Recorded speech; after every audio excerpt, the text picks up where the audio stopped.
Measure for measure on India's court and criticism.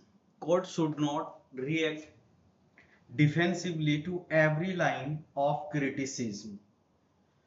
अब देखो इस पे मैं बात करने वाला हूं तो अब जो है बात क्या होगा, सबसे पहले एडिटोरियल का मेन इशू क्या है। एडिटोरियल का मेन मुद्दा, एडिटोरियल का मेन इशू जो है, कोर्ट को हर क्रिटिसिज्म पर डिफेंसिव या एंग्री रिएक्शन नहीं होना चाहिए या नहीं देना चाहिए। डेमोक्रेसी में मीडिया, लॉयर्स, एक्टिविस्ट,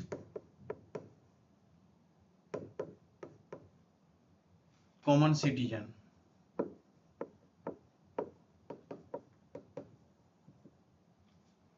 सबको जुडिशरी के डिसीजन पर क्वेश्चंस पूछने का राइट्स होता है। लेकिन यहां पे होता क्या है, फेक एलिगेशन,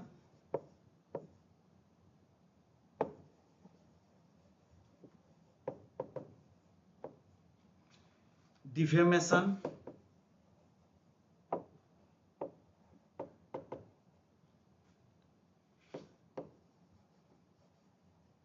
जज को एब्यूज करना एक्सेप्टेबल नहीं है।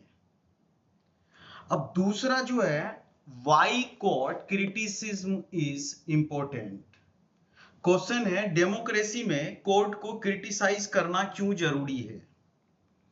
तो इसका आंसर मैं बता सकता हूं, अगर जुडिशरी पर कोई क्वेश्चन ही नहीं पूछेगा तो अकाउंटेबिलिटी कम हो जाएगा, ट्रांसपेरेंसी कम हो जाएगा, पब्लिक ट्रस्ट वीक हो सकता है। हेल्दी डेमोक्रेसी के लिए पार्लियामेंट, एग्जीक्यूटिव और जुडिशरी सब पब्लिक स्क्रूटिनी के अंदर होते हैं। अब इसमें जो है मेन मुद्दा जो है, कंटेम्प्ट ऑफ कोर्ट का आ जाता है। किसका? कंटेम्प्ट ऑफ कोर्ट का आ जाता है। तो कंटेम्प्ट ऑफ कोर्ट में देखता हूं मैं, तो क्वेश्चन है कि कंटेम्प्ट ऑफ कोर्ट का मतलब क्या होता है, पहले ये समझो। ऐसा जो बिहेवियर कोर्ट की डिग्निटी को डैमेज करे, जस्टिस प्रोसेस को इफेक्ट करे, जज को इंटेंशनली इंसल्ट करे, उसे कंटेम्प्ट ऑफ कोर्ट कहा जाता है। टाइप्स जो होते हैं इसके, एक तो सिविल कंटेम्प्ट होते हैं। कौन सा? Civil contempt. इसमें जो होता है कोर्ट ऑर्डर फॉलो ना करना, मतलब कोर्ट का ऑर्डर फॉलो ना करना, डिसओबीडियंस ऑफ ऑर्डर। दूसरा जो होता है क्रिमिनल कंटेम्प्ट, कोर्ट को स्कैंडलाइज करना या जस्टिस ऑब्स्ट्रक्ट करना, ये चीज कहा गया है। कॉन्स्टिट्यूशन में फ्रीडम ऑफ स्पीच की बात कर रहे हैं। कॉन्स्टिट्यूशन में फ्रीडम ऑफ स्पीच की अगर मैं बात करूं तो इसमें जो है, क्या जुडिशरी को क्रिटिसाइज करना कॉन्स्टिट्यूशनल राइट्स हैं? आंसर होगा हां। Article 19(1)(a freedom of speech and expression की फ्रीडम देता है। Article 19(2) allows reasonable restriction like defamation, contempt, public order etc. लेकिन आर्टिकल 19(2) रीजनेबल रेस्ट्रिक्शन भी अलाउ करता है। एग्जाम्पल के तौर पे अगर देखूं तो defamation,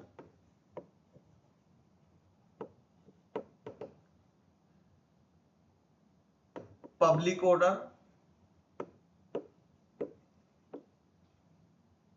contempt of court, contempt of court, ये चीज होता है। अब एडिटोरियल में किस इंसिडेंट की बात हुई है, तो इंसिडेंट की जो बात जो हुई है, ये वाला incident referred in editorial, some lawyers and RTI activists were strongly criticized by Judge CGI Surya Kant. Remarks drew attention. Editorial advice, balance and careful language. Editorial में जो मेंशन हुआ है, कुछ लॉयर्स और आरटीआई एक्टिविस्ट को जज ने harsh word में क्रिटिसाइज किया। सीजीआई सूर्यकांत के रिमार्क्स डिस्कशन में आया था। एडिटोरियल का कहना है कि जुडिशरी को बैलेंस लैंग्वेज यूज करनी चाहिए। मुद्दा जो है यहाँ पे एनसीईआरटी टेक्स्ट बुक कंट्रोवर्सी की है। क्वेश्चन है एनसीईआरटी कंट्रोवर्सी क्या थी? आंसर होगा सुप्रीम कोर्ट ने कुछ एकेडमिक्स के रोल पर क्वेश्चंस रेज किए थे जो एनसीईआरटी चैप्टर ड्राफ्टिंग में इन्वॉल्व था। क्रिटिक्स का कहना है कि कोर्ट को डायरेक्टली एकेडमिक फ्रीडम में इंटरफेयर नहीं करना चाहिए, प्रॉपर हियरिंग और ड्यू प्रोसेस होना चाहिए। ये जो यहाँ पे बात कर रहे हैं। अब अगर नेक्स्ट मैं बात करूं, जो जुडिशरी को डिफेंसिव क्यों नहीं होना चाहिए, जुडिशरी को डिफेंसिव क्यों नहीं होना चाहिए, why judiciary should not be defensive. Editorial judiciary को डिफेंसिव ना होने की एडवाइस क्यों देता है? क्योंकि स्ट्रॉन्ग इंस्टीट्यूशंस क्रिटिसिज्म टॉलरेट करती है, पब्लिक ट्रस्ट ओपननेस से बढ़ती है, हर क्रिटिसिज्म एंटी नेशनल या एंटी कोर्ट नहीं होता, डेमोक्रेसी में डिसएग्रीमेंट नॉर्मल है। चिलिंग इफेक्ट क्या होता है? ये जो चिलिंग इफेक्ट है, चिलिंग इफेक्ट का मीनिंग जो होता है जब लोग फेयर की वजह से, पनिशमेंट के डर से अपनी बात बोलना बंद कर देते हैं, उसे चिलिंग इफेक्ट कहते हैं। एग्जाम्पल, अगर जर्नलिस्ट या लॉयर को लगे कि क्रिटिसिज्म पर एक्शन हो जाएगा तो वो क्वेश्चन पूछना बंद कर देंगे। यही बात यहां पे बात कर रहे हैं। अगर नेक्स्ट बात करूं, जुडिशरी की चैलेंज क्या है? चैलेंज बिफोर जुडिशरी, तो कोर्ट्स को कौन कौन सी प्रॉब्लम्स फेस करनी पड़ती है?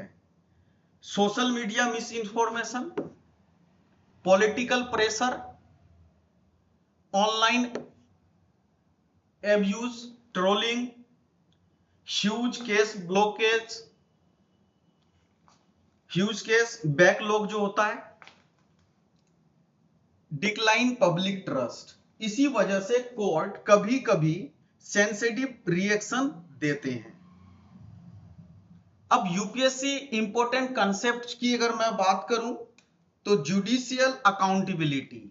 जुडिशियल अकाउंटेबिलिटी का मतलब होता है judiciary must be answerable to the people. Judiciary भी पब्लिक स्क्रूटिनी में रहे। उसके बाद जो है जुडिशरी इंडिपेंडेंस की बात करें, judiciary should be free from political pressure, political pressure से फ्री हो जुडिशरी। कंटेम्प्ट ऑफ कोर्ट की बात कर रहे हैं, कंटेम्प्ट ऑफ कोर्ट में protect dignity and authority of the court, court dignity protect करे। फ्रीडम ऑफ स्पीच, सिटीजन्स का कॉन्स्टिट्यूशनल राइट्स हैं, ये citizen have the right to express their views. Chilling effect, fear की वजह से साइलेंस की बात कर रहा है यहाँ पे। अब जो है नेक्स्ट इसमें जो बात कर रहे हैं, एडिटोरियल का कोर मैसेज जो है क्या है?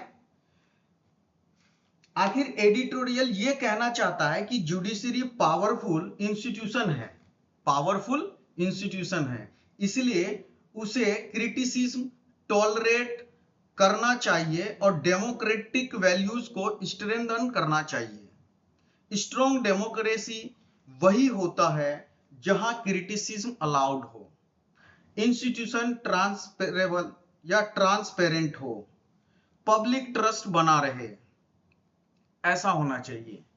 प्रीलिम्स क्यू फैक्ट की अगर मैं बात करता हूं तो इसमें जो है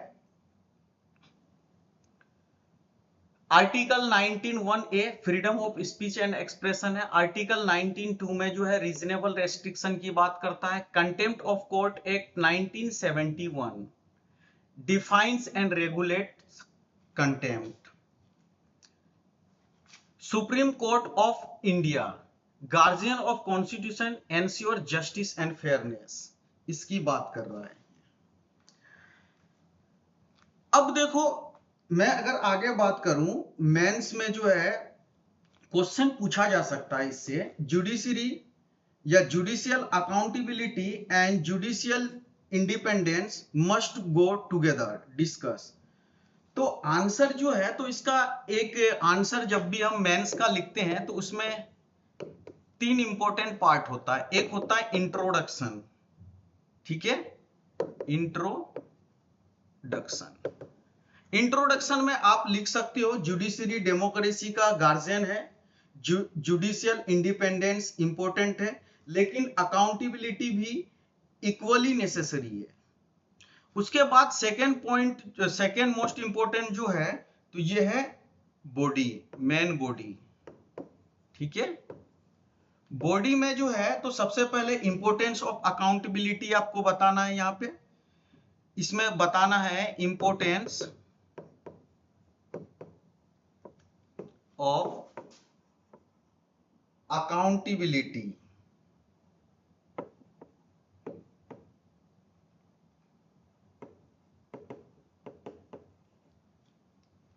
इसमें जो है, तो पहला जो होगा पब्लिक ट्रस्ट, दूसरा जो होगा transparency,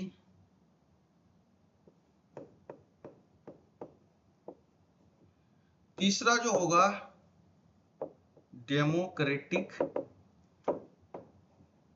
values. Second most important चीज जो होगा इसमें बॉडी में ही, importance of independence, importance of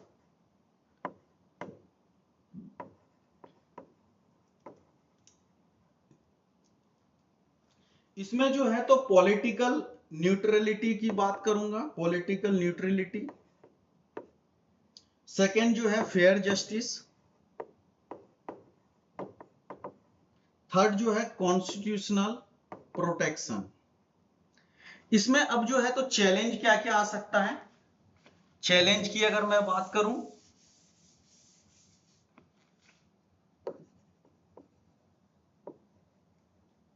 challenge में contempt, miss use fair, social media misinformation, political attacks. अब इतना होने के बाद आपको जो है कंक्लूजन भी लिखना है। कंक्लूजन में जो है, बैलेंस जुडिशरी ही डेमोक्रेसी को स्ट्रॉन्ग बनाती है, कोर्ट्स को क्रिटिसिज्म और कॉन्स्टिट्यूशनल डिग्निटी दोनों के बीच बैलेंस मेंटेन करना चाहिए, ठीक है। ये चीज जो है आप इंक्लूड कर सकते हो कंक्लूजन में। Thank you.